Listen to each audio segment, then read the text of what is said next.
버기는 로드스타 섬에 도달한 이후 로저 선장과 함께 온 이후 몇 년 만인가 샹크스 녀석보다 먼저 이 섬에 오게 될 줄이야 라고 말합니다. 그러자 미호크는 밀짚모자 일당이 이미 불의 상처 남자를 만난 것 같군, 우선 흩어져서 수색하지 라고 말했고, 버기는 밀짚모자 자식은 나에게 맡겨라 라고 자신있는 표정을 지었고, 크로커다일은 이해할 수 없다는 표정으로 밀짚모자가 어느 정도의 남자인지 모르는 거냐, 그 녀석은 카이도우 센고쿠 티치를 꺾는데 성공했다.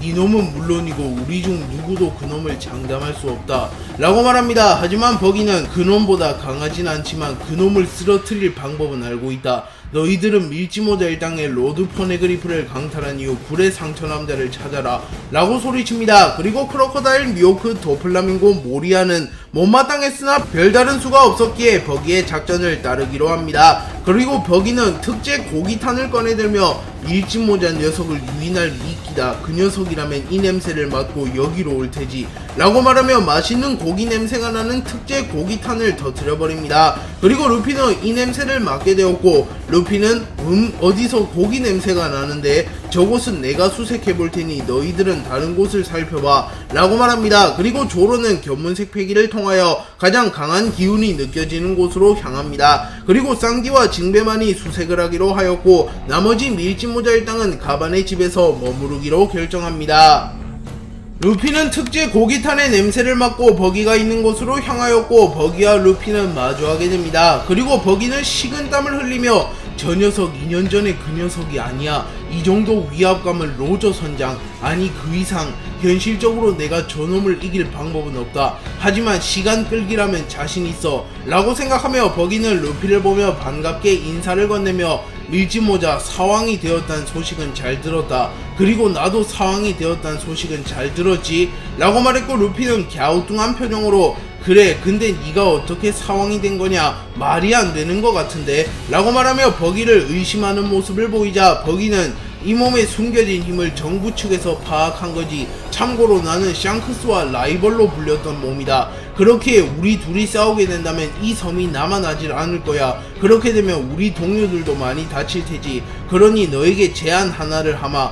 우리 동료들이 승부를 다 본 다음 너와 나는 마지막으로 붙는 게 어떤가? 내 제안을 받아들인다면 너에게 저 고기를 전부 주마 라고 말하며 산처럼 쌓여있는 고기를 가리킵니다. 그리고 루피는 동료들을 믿었으며 고기를 먹고 싶었기에 버기의 제안을 수락하며 어이 빨강코, 너 괜찮은 녀석이었잖아 라고 말하며 웃으며 고기를 먹기 시작합니다. 그리고 버기는 음흉한 표정을 지으며 밀짚모자 녀석은 잠시 묶어뒀고, 매눈, 악어자식, 민고자식, 모리아 녀석이 밀짚모자 일당을 모조리 제압하면 저 녀석은 다구리를 쳐버리거나 함정에 빠뜨린 뒤 로드 포네그리프를 모두 훔쳐간다 라고 생각합니다.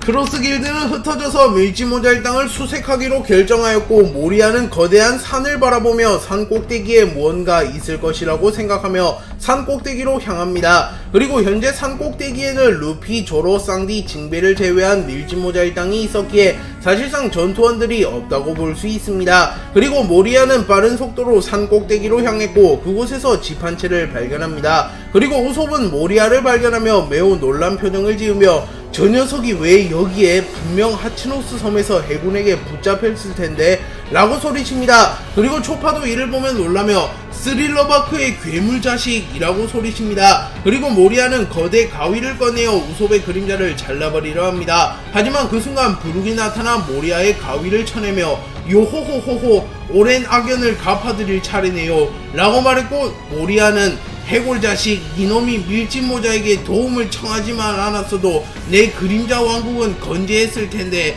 라고 소리치며 곧바로 좀비 병사들을 소환합니다. 그리고 부룩은 제가 모리아를 상대하겠습니다. 여러분들은 좀비 병사들을 맡아주시죠 라고 말합니다. 하지만 모리아는 여유만만한 표정으로 키시시시, 하치노스 섬에서 쓸만한 녀석을 좀비로 바꿨다. 전 록세 적단 출신의 강자 은구, 이 녀석들이 감당할 수 있는 좀비가 아니다 라고 말합니다. 그리고 모리아가 은부를 좀비 병사로 바꿀 수 있었던 이유는 호비와 스모커가 은부를 잡아준 이후 호비가 은부를 티치에게 건네주었고, 티치가 은부를 하치노스 섬의 감옥에 가둬놓았고, 모리아가 기회를 봐서 은부를 기습한 이후 은부의 그림자를 강탈하는 데 성공했던 것입니다.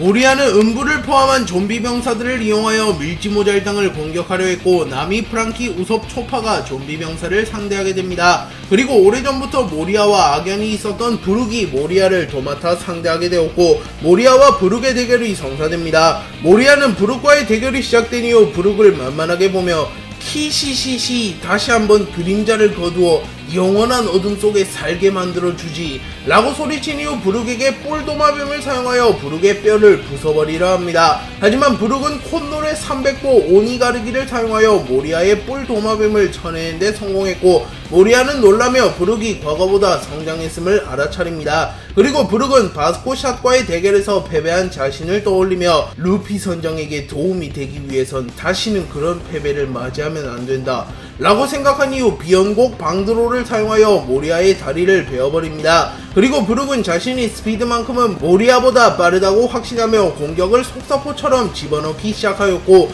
거대화를 하며 기동성이 떨어진 모리아는 분노한 표정을 지으나 브룩의 공격을 계속하여 허용합니다. 그리고 모리아는 브룩에게 정타를 넣는 것은 불가능하다고 여기며 우선은 브룩을 넘어뜨리기 위하여 지면에 강력한 펀치를 집어넣었고 모리아의 펀치로 인하여 브룩이 밟고 있던 지면이 붕괴되었으며 산사태가 일어나게 됩니다. 하지만 브룩은 마치 한 명의 연주가처럼 여유로운 모습을 보이며 무너진 지면 속에서 빠르게 달리기 시작하였고 곧바로 야면과 쿠 드로아를 사용하여 모리아의 얼굴을 베어버리는 데 성공합니다. 그리고 모리아는 비명을 지르며 쓰러졌고 모리아의 거대화가 풀리게 됩니다.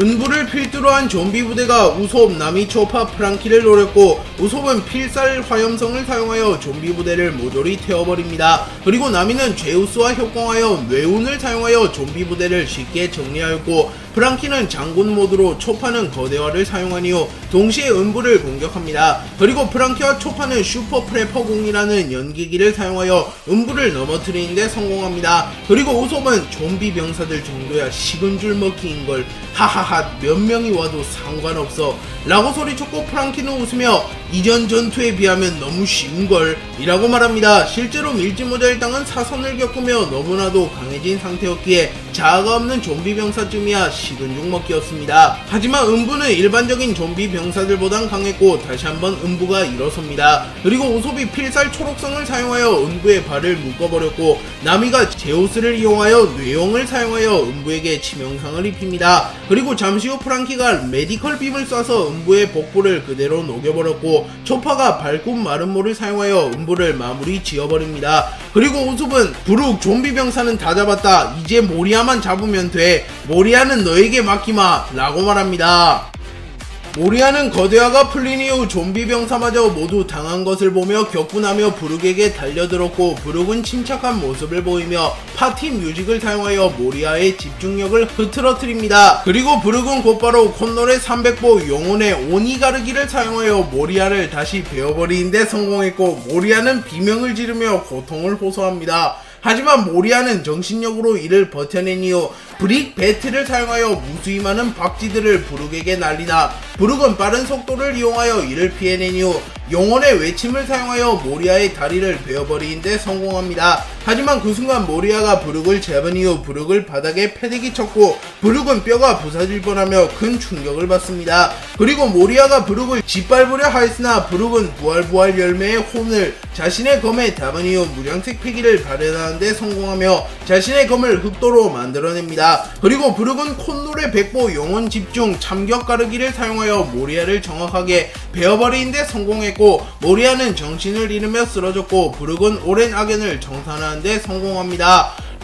루피, 조로, 쌍디, 징베는 불청객을 수색하기 위하여 각자 다른 방향으로 수색을 나섰고 징베는 물가를 수색합니다. 그리고 그곳에는 도플라밍고가 있었고 도플라밍고는 도토토토 너라면 이리로 올 줄 알았다. 본래 나는 검은다리 녀석과의 빚을 청산하려 했는데 악어 자식이 물은 질색이라고 해서 말이지 라고 말했고 징베는 당황하며 도플라밍고 분명 임펠다운에 붙잡혀 있다고 들었는데 그리고 어째선 이놈이 크로스 길드와 동행하고 있는 거냐 라고 물었고 도플라밍고는 뭐 그렇게 되었다. 크로스 길드는 각자의 목적을 위한 동맹이라고 내가 그들과 함께 있는 건 전혀 이상한 게 아니야 라고 말한 이후 자신의 주먹에 폐양색 패기를 휘감으며 전투를 시작할 준비를 합니다. 그리고 징베는 긴장하며 정상 결전 때와는 차원이 달라졌군 이라고 말하며 본격적으로 전투를 시작할 준비를 마칩니다. 쌍디는 수색을 시작한 이후 월보를 사용하여 빠르게 수색을 하였고 크로코다일의 패기를 감지하는 데 성공합니다. 그리고 쌍디는 곧바로 크로코다일에게 날아가 강력한 발차기를 날려버렸고 크로코다일은 갈고리로 쌍디의 공격을 막아낸 이후 밀짚모자도 롤로나도 아니라 라고 말하며 안도하는 듯한 웃음을 지었고 쌍디는 발끈해하며 검은다리 쌍디 오늘부터 기억에 새겨둬라 평생 잊지 못할 기억이 될 테다. 아니 니놈에게는 이 이름이 더 익숙할 테지 미스터 프린스 라고 말했고 크로코다일은 미스터 프린스 이 녀석이 알라바스타에서 내 계획을 계속해서 방해하던 놈이군. 그래 사건의 시초는 이 녀석이다. 오늘 너의 목숨을 거둬서 죄값을 치르게 하지 라고 말하며 독갈고리를 꺼내며 전투태세를 갖춥니다. 그리고 쌍디는 너무 강한 말은 하지마 약해 보이니까 라고 말한 뒤 디아블 잠브를 사용하여 다리에 불을 두르며 본격적으로 전투를 시작할 준비를 마칩니다. 조로는 수색을 시작한 이후 산에서도 벗어나지 못하며 계속하여 같은 곳을 헤매었고 당연하게도 아무도 발견하지 못합니다. 그리고 조로는 분노해하며 이 산은 어떤 구조로 되어 있는 거야 빌어먹을 시간을 지체할 순 없는데 라고 말하며 계속하여 산을 배회합니다. 그리고 미호크는 오직 조로만을 기다렸기에 따로 수색을 하진 않았으나 시간이 많이 흘러도 조로가 나타나기는커녕 가까이도 오지 못하자 결국 미호크가 조로를 찾아 나서게 됩니다. 그리고 미호크는 롤로노와 조로 과연 빨간 머리를 뛰어넘는 검사가 되었을지 라고 생각하며 과거 샹크스와의 대결을 떠올리며 조로가 그때의 샹크스의 수준을 초월했으면 하는 듯한 모습을 보입니다. 도플라밍고와 징베의 대결이 시작된 이후 징베는 어인가라 때 정권 찌르기를 사용하여 도플라밍고를 노립니다. 하지만 도플라밍고는 공중으로 높게 뜬 이후 블랙나이트를 사용하여 징베의 공격을 막아섭니다. 그리고 도플라밍고는 빠르게 하강하며 자신의 실에 폐왕색 패기를 두른 이후 풀브라이트를 사용하여 징베를 베어버리는 데 성공했고 징베는 충격을 입으며 주춤합니다. 그리고 도플라밍고는 그 틈을 놓치지 않고 오프화이트를 사용하여 징베에게 치명상을 입혔고 징베는 무릎을 꿇으며 쓰러집니다. 그리고 도플라밍고는 포기하면 편하다고 징베 라고 말하나 징베는 미래의 해적왕의 동료가 될 남자가 너 따위에게 패배하는 건 말이 안 되지 않는가 라고 말하며 다시 일어섰고 도플라밍고는 가소롭다는 표정을 지으며 밀짚모자가 해적왕이 된다고 그래 확실히 자질은 있다. 헌데 해적왕이 된들 무슨 소용이지. 밀짚모자가 해적왕이 되는 순간 세계정부에서는 좌시하지 않을 테지. 너희 모두 개죽음을 당할 뿐이다. 순리를 거스르려 하지 마라 라고 말했고 징베는 전 철룡인 출신이라 그런지 이 녀석도 쓰레기 겁쟁이에 불과하군. 루피는 세계정부를 무너뜨리고 모두를 해방시킬 전사다. 나는 결코 루피를 의심하지 않아 라고 말했고 도플라밍고는 웃으며 훌륭한 부하를 뒀군. 허나 너희의 결말은 정해져 있다. 피셔 타이거가 죽은 것처럼 말이야 라고 말한 이후 곧바로 폐왕색 패기를 휘감은 플랩스레드를 사용하였고 징베는 전신에 피가 뒤덮이며 쓰러집니다. 도플라밍고는 징베가 쓰러지자 자신의 승리를 확신하며 타 밀짚모자 일당을 찾아 나섭니다. 하지만 그 순간 징베가 다시 일어섰고 징베는 아무리 니놈들이 대단하고 니놈들 눈에 인간과 어인이 하찮게 보인데도 너희들이 그들을 위해서 군림할 자격은 없다네 라고 말한 이후 자신의 주먹에 문양색 패기를 두른 이후 귀신 기화장권을 사용하여 도플라밍고의 복부에 적중하였고 도플라밍고는 충격을 입은 듯한 표정을 짓습니다. 그리고 도플라밍고는 실실 열매의 각성을 통하여 징베가 밟고 있는 지면을 실로 바꿔버립니다. 하지만 징베는 곧바로 근처의 바다로 뛰어들었고 제 아무리 도플라밍고라 할지라도 바다를 실로 변환시키는 건 무리였습니다. 그리고 징베는 바다에서 속도와 신체 능력이 극대화되기에 더 빠른 움직임을 보이며 해류 한판 업어치기를 사용하였고 도플라밍고는 물과 함께 땅으로 추락합니다. 그리고 도플라밍고는 악마의 열매 능력자였기에 바닷물이 몸에 닿자마자 전신의 힘이 쭉 빠져버렸고 징베는 그 틈을 놓치지 않고 어인공수 대해류 차기를 사용하여 파도를 타고 도플라밍고에게 접근한 이후 어인공수 낙하정권을 사용하여 도플라밍고의 앞면에 정확한 타격을 집어넣은 데 성공합니다. 하지만 그 순간 도플라밍고는 성스러운 16발의 흉탄을 사용하여 징베의 복부를 관통시켰고 징베와 도플라밍고는 동시에 리타이어 됩니다. 쌍디와 크로커다일의 대결이 시작된 이후 크로커다일은 사블스를 사용하여 쌍디의 어깨를 베어버립니다. 하지만 쌍디는 이 공격을 피하지 않고 그대로 허용하였고 크로커다일은 의아한 듯한 표정을 짓습니다. 그리고 쌍디는 잠시 후 혈통인자를 통하여 상처를 완벽히 재생시킨 이후 담배를 피며 이 정도 공격은 간지럽다고, 이 정도밖에 안 됐나 악어 자식 이라고 말한 이후 디아블 잠브를 사용하여 발에 불을 붙인 이후 쇠고기 버스트를 사용하여 크로커다일의 복부를 가격합니다.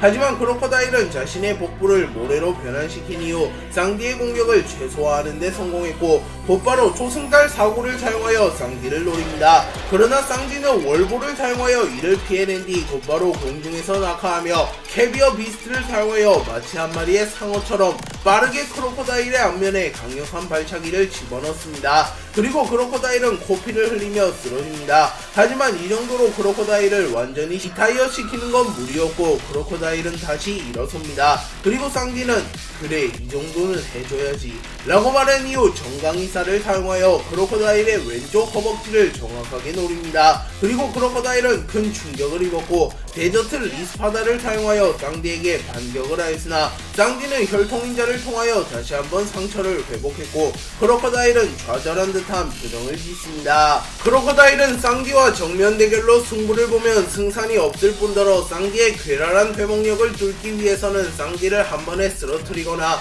행동을 완전히 제약시켜야 한다고 판단합니다. 하지만 크로커다일에겐 강력한 한방이 없었기에 쌍디를 한 번에 쓰러뜨리는 것은 무리였고 크로커다일은 쌍디를 모래지옥에 빠뜨려 행동을 완전히 제약시키며 쌍디를 제압하고자 합니다. 그리고 크로커다일은 다시 전투를 재개했고 쌍디는 여유로운 모습을 보이며 보기보다 근성 있는 자식이군 이라고 말한 이후 크로커다일을 마무리 짓기 위하여 목살 다지기를 사용하여 크로커다일을 공격하려 합니다. 하지만 그 순간 크로커다일은 땅에 손바닥을 갖다 댄 이후 사막 증발을 사용하여 순식간에 지면의 수분을 모조리 흡수해버리며 지면을 모래로 뒤덮었고 크로커다일은 지면 속으로 사라집니다. 그리고 쌍디는 견문색 필기를 사용하여 크로커다일의 본체를 감지했고 곧바로 크로커다일의 본체를 감지하려 합니다. 하지만 이는 크로커다일의 함정이었고 크로커다일은 쌍디가 자신의 본체를 공격하려는 순간 곧바로 사막의 열풍을 사용하여 거대한 모래폭풍을 일으키며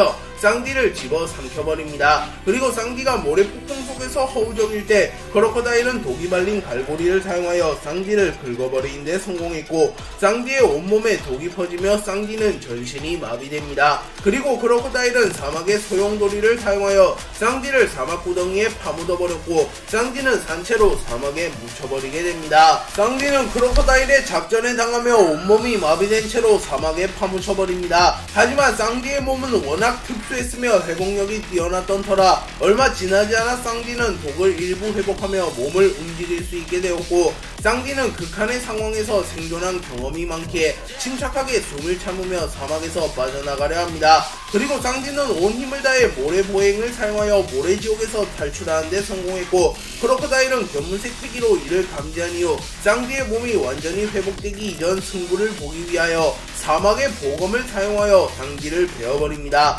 하지만 쌍디는 자신의 손에 무장색 피기를 두르며 크로커다일의 공격을 방어해냈고 이후 자신의 필살기 중 하나인 백성로 버스트를 사용하여 크로커다일을 공중 높이 차올립니다. 그리고 쌍디는 방심하지 않고 크로커다일을 확실히 마무리 짓기 위하여 하늘 보행을 사용하여 공중으로 점프한 이후 크로커다일을 그대로 내려 찍어버렸고 크로커다일은 정신을 잃으며 쓰러집니다. 그리고 쌍디는 담배를 피며 자신의 승리를 확인한 이후 가반의 집으로 돌아갑니다. 루피는 버기와 함께 고기를 먹던 도중 동료들이 나타나지 않자 조금은 의아함을 느끼며 버기에게 이봐 빨강코 우리 동료들을 기습한 건 아니지? 라고 물었고 버기는 당황하며 그럴 리가 있나 밀짚모자 나는 친구로서 널 축하해주기 위해 왔다고 라고 말합니다. 그리고 루피는 버기를 의심하긴 했으나 루피 사전에 고기를 주는 사람은 친구이기에 우선은 버기에 대한 의심을 거두고 계속하여 고기를 먹습니다. 하지만 그 순간 좀비 병사에게 습격당한 나미의 비명이 울려 퍼졌고 루피는 빨강코 이 자식 처음부터 친한 척하는 게 수상했어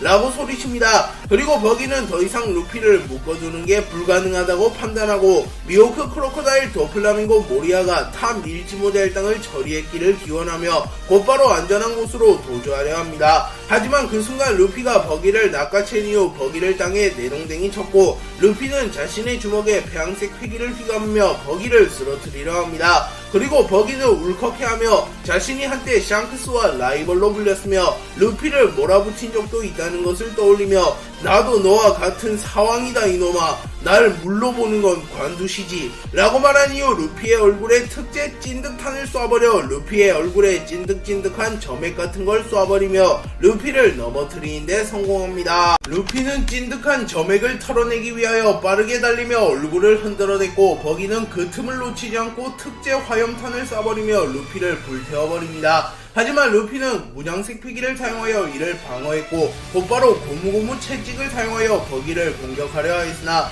루피는 진액과 불에 휩싸이며 균형 감각이 떨어졌고 버기를 정확하게 타격하지 못합니다. 그리고 버기는 특제 버기탄을 쏴버리며 루피에게 유의미한 데미지를 주었고 버기는 만족해하며 기앗 하하하 그때 분명 말했지 않나 이놈이 해적왕이 된다면 난 해적신이 될 거라고 라고 말하며 만족한 듯한 웃음을 짓습니다. 하지만 루피는 너무나도 성장한 상태이기에 버기의 장난 같은 공격에 쓰러질 리는 없었고 이윽고 다시 일어섭니다. 그리고 루피는 야 임마 너 왜 그렇게 비겁하게 싸우냐 라고 말했고 버기는 해적이 뭔지 모르나 애송아 해적은 수단과 방법을 가리지 않고 이기면 장땡이라고 라고 말했고 루피는 크흥 그건 그렇지 라고 말하며 머쓱한 듯한 표정을 짓습니다. 그리고 루피는 빠른 속도로 버기에게 다가왔고 버기는 특제 찐득탄을 사용하여 루피를 묶어두려 합니다. 하지만 루피는 같은 공격에 두 번 당해주진 않았고 버기의 공격을 피해낸 이후 버기의 복부에 고무고무 로켓을 장렬시킵니다.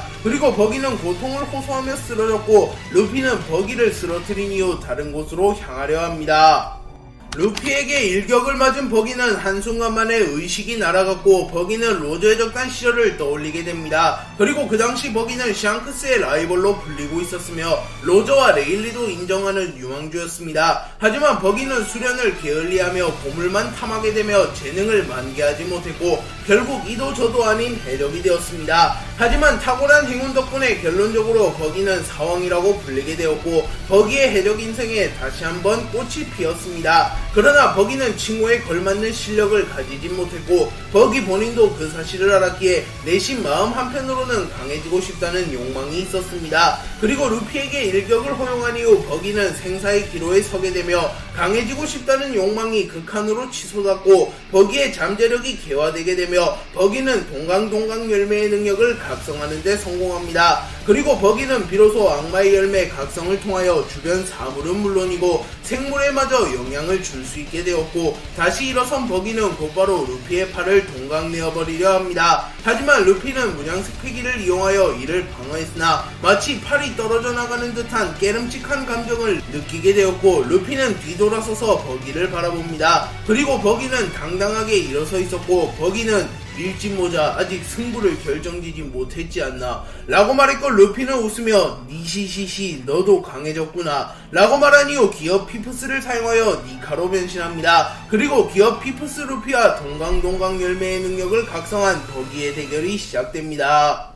루피는 버기와의 대결이 시작된 이후 지면을 곰으로 바꾼 이후 탄성을 이용하여 빠르게 버기에게 접근하기 위하여 제자리에서 마치 퐁퐁을 타듯이 점프하기 시작합니다. 그리고 버기는 동강 열매의 능력을 이용하여 루피가 밟고 있는 지면을 그대로 동강내어버렸고 루피는 발판이 사라지며 땅으로 추락합니다. 하지만 루피는 가까스로 균형을 잡으며 공중으로 점프했으나 버기는 루피의 팔을 동강내려 하였고 루피는 무장색 패기를 이용하여 이를 막아냅니다. 하지만 처음부터 버기가 노린 수는 특제 버기탄을 이용한 타격이었고 루피가 무장색 패기를 사용하며 빈틈을 노출하자 버기는 곧바로 루피에게 특제 버기탄을 쏴버립니다. 하지만 루피는 특제 버기탄이 터지기 직전 이를 피해내고자 땅으로 하강하려 합니다. 그러나 버기는 이놈이 특제 버기탄을 피할 것은 알았다 라고 말하며 특제 버기탄을 공중에서 동강내버리며 반박자 빠르게 폭탄을 터뜨립니다. 하지만 루피는 겨분색 패기를 통하여 미래를 읽은 뒤 특제 버기탄이 터지는 타이밍을 정확하게 읽었고 루피는 곧바로 버기에게 접근하여 고무고무 총을 사용하여 버기의 얼굴을 곰으로 바꿔버린 이후 버기의 앞면을 그대로 뚫어버립니다. 그리고 버기는 멀리 날아갔고 루피는 버기를 마무리 짓기 위하여 버기에게 접근합니다. 하지만 그 순간 버기는 루피의 밀짚모자를 동강내버리려 했고 밀짚모자를 목숨처럼 여기는 루피는 밀짚모자에 급하게 무장색 패기를 두르려 하며 빈틈을 허용합니다. 그리고 버기는 칼을 사용하여 루피의 복부를 그대로 관통한 이후 이놈의 약점이 참격임은 변함없겠지. 끝이다 밀짚모자 라고 소리칩니다. 그리고 공격을 허용한 루피는 피를 흘렸으나 고작 이 정도로 루피를 쓰러뜨릴 순 없었고 루피는 버기의 공격을 버텨낸 이후 고무고무 바주랑건을 사용하여 버기의 전신을 짓눌러버렸고 결국 버기는 정신을 잃으며 쓰러집니다. 그리고 루피는 기어 피프스를 해제한 이후 자신과 명승부를 펼친 버기를 인정한 뒤 버기의 망토로 쓰러진 버기를 덮어준 이후 밀짚모자 일당이 있는 곳으로 복귀합니다. 밀짚모자 일당이 크로스길드와 맞붙는 사이 로빈은 리오 포네그리프를 모두 해독하는데 성공했고 세계의 진실을 깨닫게 된 로빈은 매우 놀란 듯한 표정을 지으며 좀처럼 흥분을 가라앉히지 못하는 모습을 보입니다. 그리고 가반이 나타나 해독은 끝났나 보군 어떤가 세상의 진실을 마주하니 라고 물었고 로빈은 정부에서 왜 그토록 D라는 이름을 감췄는지 공백의 100년에 대하여 예민하게 반응했는지 알 것 같습니다. 하지만 이 리오 포네그리프에조차 모든 사실이 기록되어 있지는 않더군요 라고 말했고 가반은 그래 이 리오 포네그리프는 그저 사본이라네. 진짜 리오 포네그리프는 라프텔에 있다네. 중요한 내용은 차마 복사해오지 못했지. 혹시라도 이 리오 포네그리프가 엉뚱한 사람의 손에 들어갈 수도 있으니 라고 말했고 로빈은 그렇다면 진짜 리오 포네그리프가 원피스인가요? 라고 물었고 가반은 그것에 대해선 자네들이 직접 답을 확인하세 라고 말했고 로빈은 더는 가반에게 질문을 하진 않습니다. 그리고 조로를 제외한 모든 밀짚모자 일당이 복귀했고 쌍디는 롤로노아 자식 또 어디선가 길을 잃었나 보군.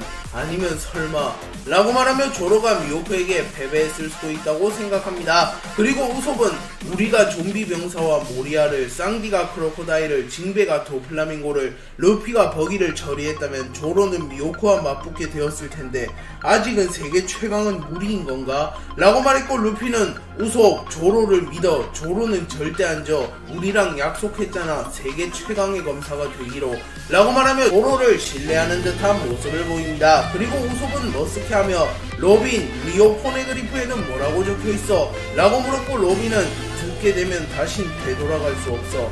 그래도 들을 거지? 라고 물었고 밀짚모자 일당은 일제히 당연하지 라고 소리칩니다. 로빈은 리오 포네그리프와 그간 본 포네그리프의 정보를 취합하여 우선은 고대 왕국에 대해서 말해줄게. 과거 900년 전 문명이 고도로 발전한 왕국이 있었어. 그 왕국의 이름은 엘레페리아. 900년 전 세계는 엘레페리아 왕국을 중심으로 민주주의가 번영한 사회였어. 하지만 엘레페리아를 제외한 상위 20개 국가에서 평등한 세상보단 능력주의 세상을 원했고 결국 폭동을 일으키게 되었지. 그리고 엘레피아 왕국과 20개의 국가는 전쟁을 했고 결국 그 전쟁에서 20개의 국가가 승리를 거두며 세계정부가 탄생하게 되었어.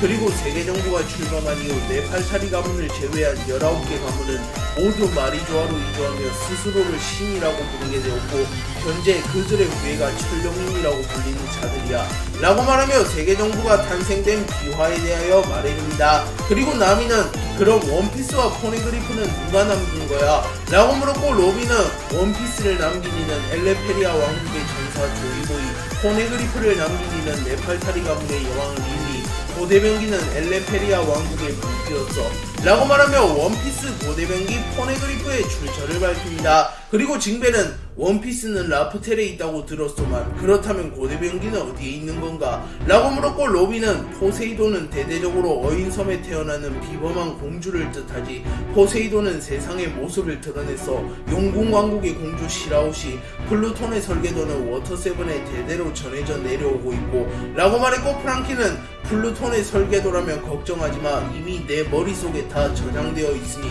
다만 플루톤의 주 재료를 구하는 게 문제인데 라고 말했고, 로빈은 아마 플루톤의 주 재료는 라프텔에 있을 가능성이 높아. 마지막으로 우라노스, 아직 소재지가 파악되지 않았어 라고 말하나 징벨은 도플라밍고에게 들은 말을 떠올리며 마지막 고대병기 우라노스는 마리조아에 있을 걸세. 도플라밍고가 내게 우라노스가 마리조아에 국보이며 현재 세계 정부에서 우라노스를 보관만 하고 있을 뿐 사용을 하지는 못하고 있다고 말했는데 라고 말합니다. 그리고 로빈은 그렇다면 세계의 고대병기도 소재지가 파악되었네. 하지만 우리에겐 아직 고대병기를 작동시킬 힘이 없어. 시라오시는 불안정하고 플루톤은 주재료가 없어 우라노스는 찾지도 못했고 라고 말하며 아직은 고대병기를 이용할 수는 없다고 말합니다.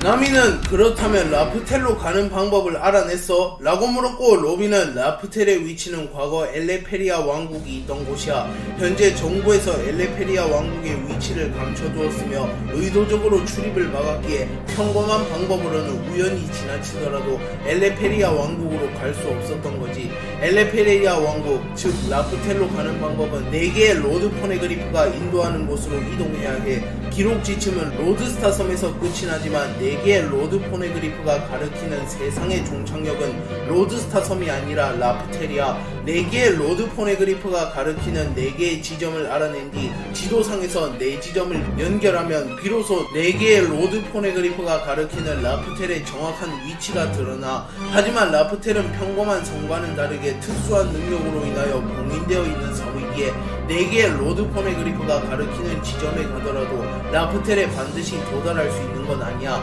라고 말했고, 쌍디는 당황하며 그렇다면 라프텔에는 어떻게 가야 되는 거야? 라고 물었고, 로빈은 남이 우선 4개의 로드 포네그리프가 가리키는 지점을 이어줘 라고 말했고, 곧바로 나미는 지도를 가져와 4개의 로드 포네그리프가 가리키는 지점을 이어봅니다. 그리고 나미는 놀라며 여기는 리버스 마운틴, 우리가 위대한 항로에 처음 진입했을 때 갔던 섬이잖아 라고 소리칩니다. 그리고 브룩은 놀라며 그곳은 라분이 있는, 그런데 그곳이 라프텔일 리가 없지 않습니까? 이제껏 수많은 해적들이 그곳을 지나왔을 텐데 로저 해적단을 제외하고 그곳에 도달한 해적이 없다는 것은 말이 안 됩니다 라고 말합니다. 하지만 로빈은 라프텔, 즉 엘레페리아 왕국은 과거에는 분명한 섬이었어. 하지만 세계정부가 전쟁에서 승리한 이후 엘레페리아 왕국을 그대로 수장시켜버렸고 그 위에 대형 수로를 설치하여 그 누구도 수로의 밑으로 접근하지 못하도록 한 거지. 그래, 라프텔의 위치는 리버스 마운틴에 수장된 해저 왕국이야. 라프텔로 가기 위해선 리버스 마운틴의 해저 동굴을 통과한 뒤 더 깊은 해저로 파고들다 보면 비로소 라프텔이 모습을 드러낼 거야 라고 말합니다. 그리고 나미는 등잔 밑이 어둡다니, 위대한 항로에서 처음 마주한 섬이 최후의 섬이라니 라고 말했고, 로빈은 라프텔로 가기 위해선 크게 4가지 조건이 필요해. 사방이 어둠으로 뒤덮인 동굴 속에서도 배를 이끌 수 있는 뛰어난 항해사, 엄청난 수압과 물줄기에서도 버텨낼 수 있는 강력한 배, 배가 잠수하기 위해서 반드시 필요한 코팅 기술, 라프텔의 입구를 정확하게 찾기 위해 필요한 만불의 소리를 들을 수 있는 사람. 우리는 모든 조건을 충족하고 있어 라고 말했고, 루피는 좋아, 그렇다면 바로 라프텔로 가는 거다 라고 말합니다. 쌍디는 그래, 하지만 아직은 아니야. 초록 말미잘 자식이 돌아오지 않았잖아. 그 녀석과 매의 눈의 대결이 끝난 후 우리는 라프텔로 가는 거다. 어때 루피? 라고 물었고, 루피는 웃음을 지으며 좋지 라고 말합니다. 그리고 잠시 후 조로와 미호크는 로드스타 섬에서 마주하게 되었고, 일지모자 일당과 크로스 길드원 전원은 미호크와 조로의 대결을 관전하기 위하여 한자리에 모입니다. 그리고 미호크는 주제를 알고 자신의 한계를 알고 더 강해졌느냐, 롤로노와 조로 어디 가져가보거라, 세계 최강이라는 자리를 이라고 말했고, 조로는 친구와의 약속, 동료들과의 약속, 그리고 나의 신념을 위해 반드시 승리한다 라고 말한 뒤 칼을 뽑아들었고 조로와 미호크의 대결이 시작됩니다.